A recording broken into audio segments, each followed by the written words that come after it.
Okay, when I say the word probiotic, what's the first thing that pops into your head? For most people, it's bacteria. But what if I told you that one of the most powerful and well researched probiotics out there isn't a bacterium at all? It's actually a fungus. Today, we're diving into the world of these friendly fungi, and it might just change how you think about gut health forever. So, yeah, let's get right into it.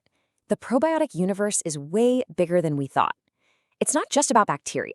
There's a whole other kingdom of helpful microbes in the game. Probiotic yeast. You heard me right, a friendly fungus. But before we go any further, let's make sure we're on the same page. The official definition from the big players, the Food and Agricultural Organization and the World Health Organization, is super clear. A probiotic isn't just any microbe. It has to be alive, it has to be given in the right amount, and it has to have been proven to give a health benefit. So yeah, it's a pretty high bar to clear. And that brings us to our star of the show, a very specific yeast called Saccharomyces boulardii. Now, what's so incredible about this one is that according to the research, it's the only probiotic yeast with such a well-documented health-promoting profile. So, what exactly makes it so special? To really get its benefits, we need to pop the hood and see how it operates inside our digestive system.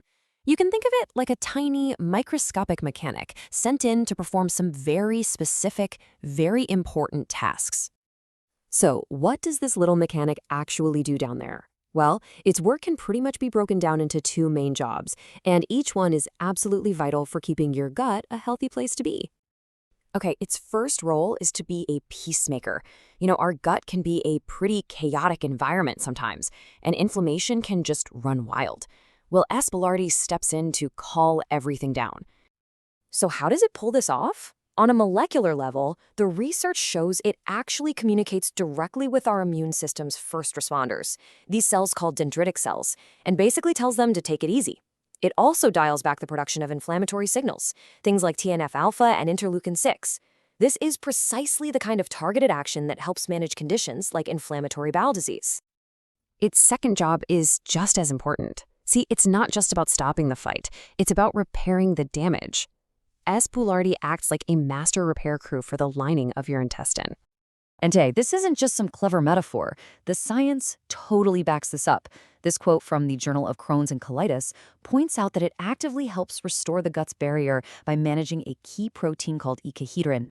So to really get what that means, just imagine your gut lining is a brick wall.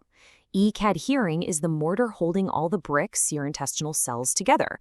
If that mortar crumbles, the whole wall gets weak, leading to what people often call a leaky gut. What S. boulardii does is it helps fix this by recycling that icahedrin, basically reapplying the mortar to fortify the wall and get its barrier function back up and running. Okay, now that we have a handle on the science, let's see how this actually plays out in the real world.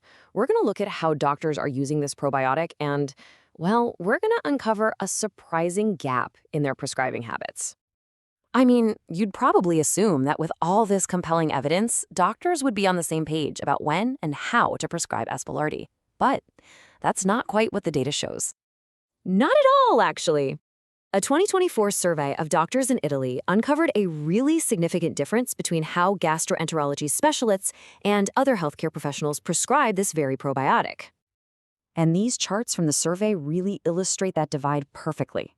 In the blue, you've got the GI specialists, and in red, you have other healthcare pros.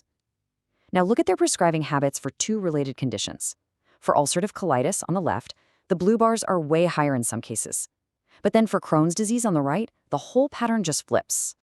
Let's just break that down. For ulcerative colitis, or UC, the specialists in blue are more likely to prescribe this probiotic. But for Crohn's disease, they are significantly less likely to prescribe it compared to their non-specialist colleagues. So why the opposite approach for such similar diseases? Well, the answer seems to lie in the evidence. The survey authors suggest that the specialists are sticking more closely to the scientific literature. And right now, the clinical evidence supporting the use of probiotics is just stronger and more established for ulcerative colitis than it is for Crohn's disease. It's a fascinating peek into evidence-based practice in action. So with that in mind, let's focus on where the evidence is strongest. What are the most well-established uses for S. boulardii, and what are the right dosages to actually get those benefits? This table here lays it all out for two of its most common uses.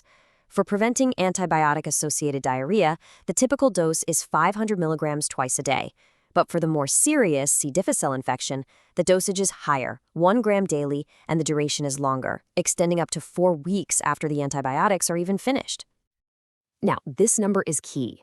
1 times 10 to the 10th colony-forming units, or CFUs. This is generally considered the minimum effective daily dose, and going below this amount is a super common mistake that can really reduce how effective the probiotic is. Dosage matters a lot. So to really get the benefits, you've got to avoid a few common pitfalls. First, like we just said, an inadequate dose isn't going to be effective. Don't underdose it. Second, stopping too soon is a mistake. You want to continue for at least a week after finishing antibiotics. And third, and this is a critical safety point, it should not be used in high-risk patients, like those who are immunocompromised due to a potential risk of infection.